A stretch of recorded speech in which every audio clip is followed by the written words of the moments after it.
What's up, everyone? Welcome to the Sports Report. If you're new here, my name is Emily Peters, and I'm your host. I am the sideline reporter of the CW's Friday Night Rivals. That features the high school football game of the week. And you might be saying, well, Emily, high school football is over. I know. Yes, you're correct.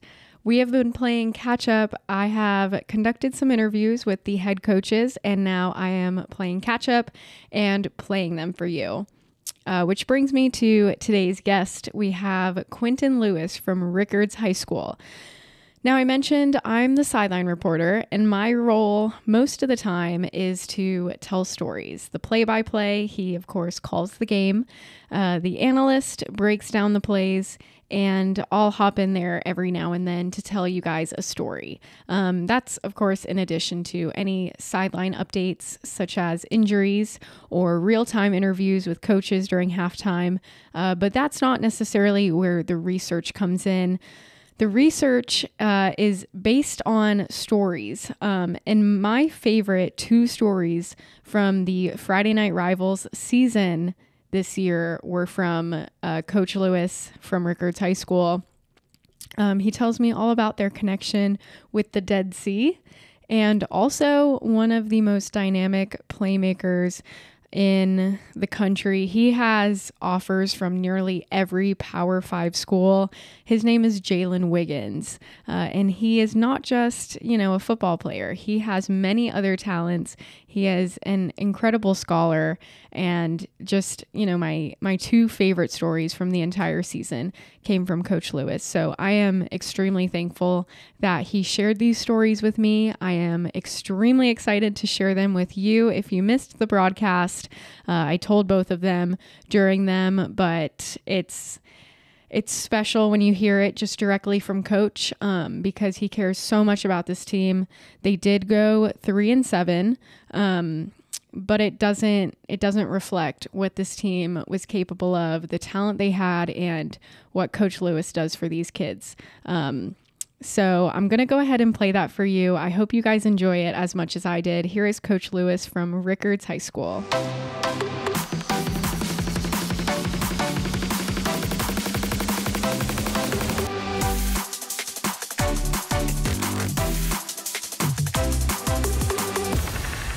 So I remember Rico Watkins and Keon Brown, obviously from last year, were outstanding, such great players. So what has been the process of kind of shifting your offense and replacing that talent? We got a couple pretty good guys that were behind them. Senior Jay Sean Frazier does a great job of replacing Rico. And our offense does all the good things, the same thing Rico does, very explosive, very dynamic kid.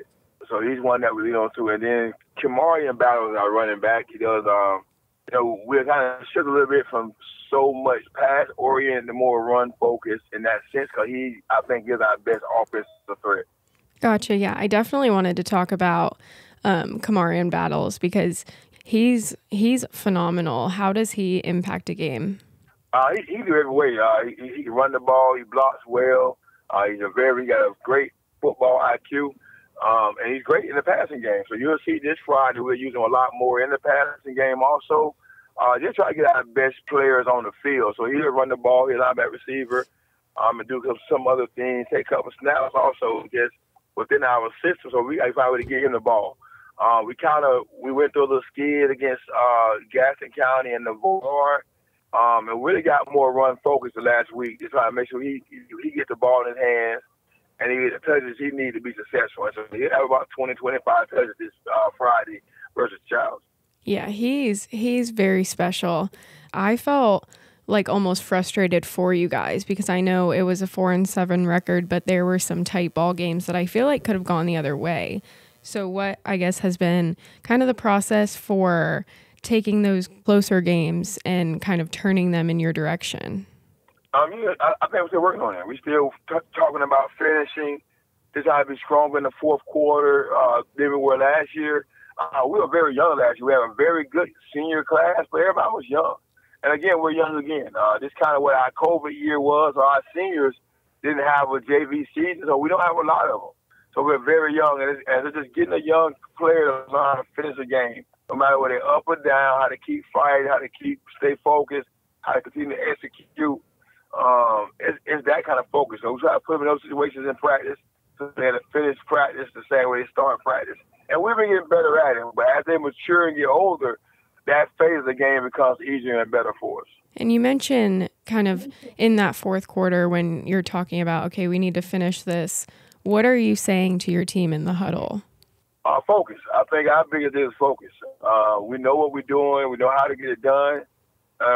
It's about staying focused, staying dialed into what we've been working on all week long and stuff. We prepare for them. And we talk about in the fourth quarter, there are about 4 or 5 key plays that you have to make that turns the tide of a game. A couple weeks ago, we couldn't make them. Last week, we made them. And so it's those type of deals that help you close out finish games also. I also want to ask you, I saw on your social media that I think it was on like the schedule for this year. It was like the Dead Sea. That seems to be a theme. What is that? What does that mean to you guys, the Dead Sea? Be honest with you, our field on campus is blue. And, we're the Raiders, and we try to make sure we tie that together. And so we call ourselves, I feel the Dead Sea, where we try to make sure when opponents come players, they don't come out victorious. We try to get that mentality of, we got to make sure we take care of business when we're around, across the board. We have a saying, we talk about grit. Understand that gritty surface of the Dead Sea, that gritty body of the Dead Sea is what we want to do. It got to be rough, got to be tough. We got to be able to kind of like sandpaper, grind them down for real. And it's like a blue-collar type of work ethic. Let's grind ourselves out no matter what. And so kind of how we tie it all in, and we talk about grit, being the grind, relentless with great intensity and great toughness, and kind of how we put it together for them. And we just kind of always focus on that segment of it. But our field is blue. We call the field of Dead Sea because we tell you about what was the Dead Sea. Because when you come in, that's our focus to come out victorious. I love that. I don't think we've ever come out to do a game at your actual field. I think we've seen you at Gene Cox. So yeah. I'd like to see the blue field. That's really cool. Probably won't because we don't have enough seating and parking on campus. Okay. And our crowds usually be some of the bigger crowds in the city. And so we always play at Cox because we just can't hold our fan base for real. Gotcha. Well, that's a good problem to have.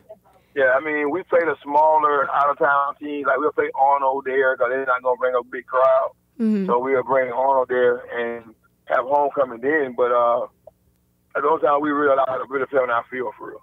I do want to ask about a couple more players. Jalen Wiggins, lots of offers. I was just going down his Twitter, and it was like FSU, LSU, Miami, Auburn, just so many schools. So what is it about him that stands out? Obviously, he's good on the field, but what brings all these schools to him? You got every now and then you get a kid that's very mature when they come in. Ninth grade, very mature, have a work ethic out of this world. That's kind of the guy he is. He works very hard at it. It doesn't matter what time you want to wake up or get done. He wants to get better at it. So he's got that focus. I think the biggest thing with him, he's a 4.3 student. And he take IB classes. He want to major in engineering. He's one of them kids that, God blessed him with the ability, but he don't take it for granted. He really uses all of it to get better at it. And there's nothing he can't do. We use him all kind of ways. We're on the football field.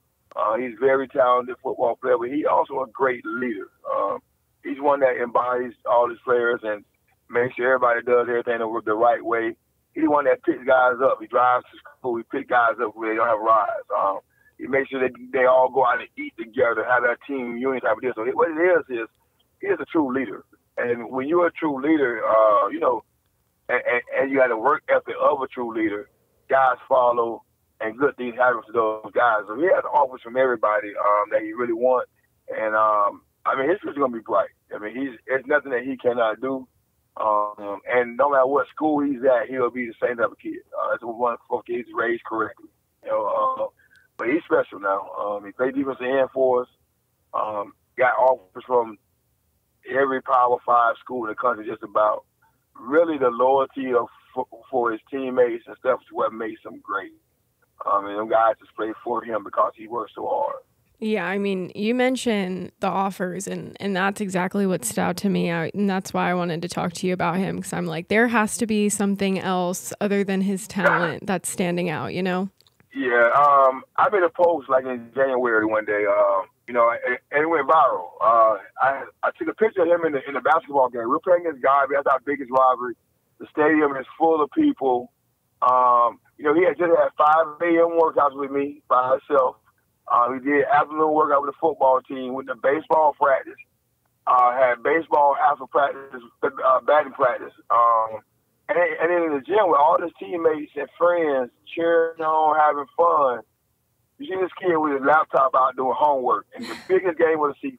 And you're like, wow, like you would never see that. That's very rare. Mm. And I'm sorry, he doing homework. He's sitting down, laptop out. I think he had a chemistry or algebra, calculus book out, and he's doing his work. Wow. I'm talking about when dunks happen in threes, have you look up and you go down and do his work. And I think that's what kind of person he is. That one picture signifies who this kid is. And it doesn't matter if it's football, baseball, basketball, or his education. He's going to be successful because that's his attitude. That's his mannerism. I mean, that's how he works. He just put together in the right kind of way. You know what I mean? And so when coaches look at it, that's all they see. They see the kid is going to do it right. They're going to take that's going to be 100% committed to what they try to achieve. And he's not going to take in the short corner. And not even going to try to cut no corners. He's going to be doing it the best. So I can't even express enough what type of impact the kid he has. When he's not in practice, we have horrible practice. When he's there, we can't get anything done. You know what I mean? Because he's so dominant. Mm-hmm. It's hard to say anything bad about him. Besides, I think he wears himself out. I tell sometimes he has his body rest to recover, because if not, his body gonna be hurting forever. And so, this is a great kid, man. Great kid, and every coach that sees him, he's yes sir, no sir, yes ma'am, no ma'am. I have never heard him cuss or raise his voice for real. It's a kid. Now, a kid with that much praise, that many offers, you would think wouldn't be as humble, and he's the most humble kid I ever met in my life. And you can't fake that stuff either. It's like you took a picture of him and he didn't even know that you were going to do that. He had no idea. He had no idea. And it went viral. I was like, wow, everything. Like I'm gonna blow it up and put a lot of people. That's what I want every kid to be. I tell everybody, you want to hang around people that's invested in what you want to be invested in, and that's kind of kid you hang around if you want to go to college to play football or any other sport. That's kind of kid you hang around. So he's a great role model, a great example of what a student athlete is. Wow. Wow. That's awesome. And how special for you to have someone like that as a role model for your team. It's a blessing. Every school from IMG done tried to give him a transfer. He that's about loyalty. I got everything I want right here from Rickards High School. Why should I go anywhere else? I got my offers, I got my friends, I got the coaches I want, and I'm good. And it's a blessing to have a kid that value their program and loyalty and friendship and everything as much. Because in today's age, now, guys transfer and leave quick. And he's one that's going to stay around and going to do what he needs to do. And God's going to bless him in all kind of ways. Absolutely. Well, I've just got a couple more for you. I don't want to take too much more of your time, but thank you for telling me all about Jalen, because he sounds very special, and I wish him the absolute best. Your AD, Earl Hankerson, is back, and I saw him with the cheerleaders in a pyramid. He seems like just such a joy to have around. What does he bring to the school? He brings new life. I mean, he was there before. He stopped for 5 years, came back, and the excitement is there. He's about making sure every program is successful, not just one, but every program. He does what needs to be done for all the kids. He makes sure that he does the legwork so the coaches can coach. Those are the things that he brings, and he's very detailed. And he's a people person, and so his relationship with people is amazing. So people are able to help these young men and women out because of who he is, and they want to help him because he's so committed to their future and their belief. He's our avid teacher also. That's a college prep class, kind of like making sure people are making sure they're ready for college and they're signing college applications and taking the test. So he's all about the kid's future, and that's one thing about it. Now, from my standpoint, he's the guy that hired me. I got a great relationship with him, but he's the one that's tough on me also about doing things the right way. But he's going to be there for me through thick and thin, through every coach we have. He's going to be there. He's one that's reliable. And he's not going to turn his back on you because he hit hard times. He's going to find a way to make it work and to get things done. And so he's one of the guys that, you have a boss that you just want to work for. You don't want to let down. He's one of the guys because he's going to be there for everybody, not just my football program, but every program on campus. And so he's amazing. I'm glad he's back. Again, it brings new life to what we do athletically. And I mean, in the past, when he was there, we were very good, and I think we're going to be very good this year and for years to come. Just a couple more before I let you go, but these are going to be a little bit fun. Do you have any pregame superstitions? Oof. I don't think so, but I do and I don't. I really don't know. My thing is this: I have a routine that we do, and I really base it off of how the kids' level of enthusiasm and excitement is. If I see them kind of down, I might change up a little bit. Me myself, I change the clothes. I mean, I might dress like my coaches one day and it wasn't great. The next time I got to dress totally different. At the end of the day, I try to be out there and be me and nobody else. And so whatever I'm comfortable in, whatever I like to do, I kind of make sure I'm that way. But superstitious, I don't know. And I got some coaches that don't change the socks, with the same socks on game day. Don't change the shirts. I have all that. I don't really have any superstition. My thing is, I always believe this. I know this kind of like, I don't know how to, what it is, but I believe this. I tell my guys that I don't think a game is won. I think the game is already decided who's going to win by the man above. So my job is to make sure I put my time he gave me to the best use at that time. And so no matter whether we win or lose, I want to honor him by displaying the talent that he gave me. And that's what I tell my guys. All right, so it's not about winning or losing. It's not about luck or bad luck. It's about that man above gave you some talent, and I want you to display it and honor him. Same way like you praise him in church. You honor him by displaying your talent on the football field. And if he feel like we able or we should win, it's our turn. If we feel like we have a lesson to learn or something to teach something, let's find a lesson in the loss. And so the thing I believe, not really superstitious, but kind of, but more of I'm all about what the Lord has me to do. I'm gonna do it. Well, you know what? That's probably a better way to be anyway, because superstitious is just silly. And I'm not one to talk because I'm very superstitious, but just coaches. You got a few. The coaches that eat the same meal every game. You got to walk through the same door. I'm like, man, I've been forgot what I did last week. Do it again next week. So, I'm not really superstitious, but I got some that are. It's hard not to be, and I'm Catholic, so I totally feel you on like have faith, like it's all gonna work out, just Yeah. But I don't know, I'm pretty superstitious, so I'm not really one to talk over here. But it's always fun to see what some people's are. Like some people are super crazy with it. So I try not to be. And then do you guys have a team motto this year? It's just grit. I talked before about it's about grinding, and we talk about it all the time, not just on the football field, off the football field. I think life is a total grind for them, day in and day out. You got to really put your hard hat on and work your butt off. And then the art about being relentless. Don't let nobody stop you from doing what you want to do in your life. And that ties into football and off the field also, man. Just be relentless in what you want in your life, and don't let nobody stop you from doing it. And you put the best effort forth. And they were talking about intensity. We do the best we can with much intensity and much effort we possibly can do it. And we know that sometimes we can give too much, but too much is never enough if you're trying to deal about your future and what you want to be in life. And so that kind of how I tie it in. And then the last part is toughness. Through thick and thin, through everything going on, it's going to be trials and tribulations and ups and downs. So you want to be tough and relentless and persevere and have some sign of resiliency in all of it.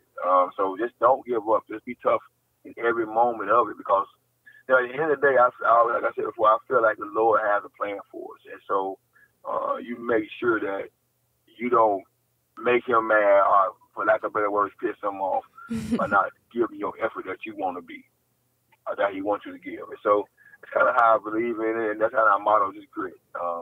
Just have that grit every single day you come to practice, every day you come to school, when you wake up, when you get your homework done. Just have that grit. I tell them all the time, be in competition with yourself every day. All right, let's get 5% better every single day, so every week we're a better person on Friday than we were on Monday. From your standpoint, is there anything else that you would like to talk about? Really, I'm not a guy that talk about myself. All right, so but I think that Rickards High as a whole has came a long way. You know what I mean, the school itself has become a better school, and just praising the school itself, man, from the history that it has to now. It's been amazing. The change that Mr. Cook, the principal, has made in these 12 years is amazing. The least amount of discipline we have on campus that we had compared to 13, 14 years ago. The success of our students now, the graduation rate is up to 95%. Like, that's amazing at Rickards High School. And so when you took over, I think it was like 64 or something like that. So our principal has put in a lot of work, man, and he's one that be praised. I think he's the one who put this blueprint together that we're working on, and it's working pretty good. It's amazing for us, and he cannot be talked about enough, the amount of work he's done at Rickards High School.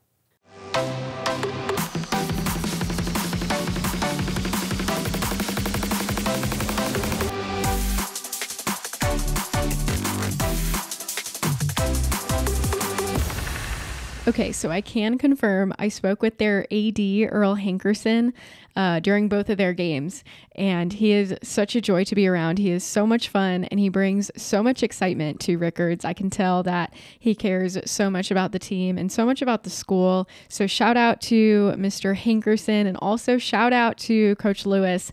Such a joy to work with. I really appreciate you being so vulnerable with the stories, and I wish you guys all the best in the off season and upcoming. I hope that I have the opportunity to do this again so that I can continue to learn more about your team and your program and everything that comes along with it. So shout out to Rickards High School. Looking ahead, I have some very exciting stuff planned, both interviews in my pocket that have been completed and I'm sitting on waiting to put out, and also live in person. Well, I guess not live because I won't be live streaming, but they will be in person. No more of the full screens, although I'm sure you love them. I spent a lot of time working on them, so I hope you guys do enjoy them. But it's the content that matters, so it's okay if you don't. But we're getting rid of them. We're doing some in-person interviews, and I cannot wait. I'm so excited. So I hope you guys are excited. I really appreciate everyone who has tuned in and followed along with this journey. I am wrapping up with these high school football coaches, so we're almost done putting those out. So lots to look forward to. So I'm not sure what that sound is, so I'm going to go ahead and put a cap on this interview. Thank you guys for listening, and as always, go Noles.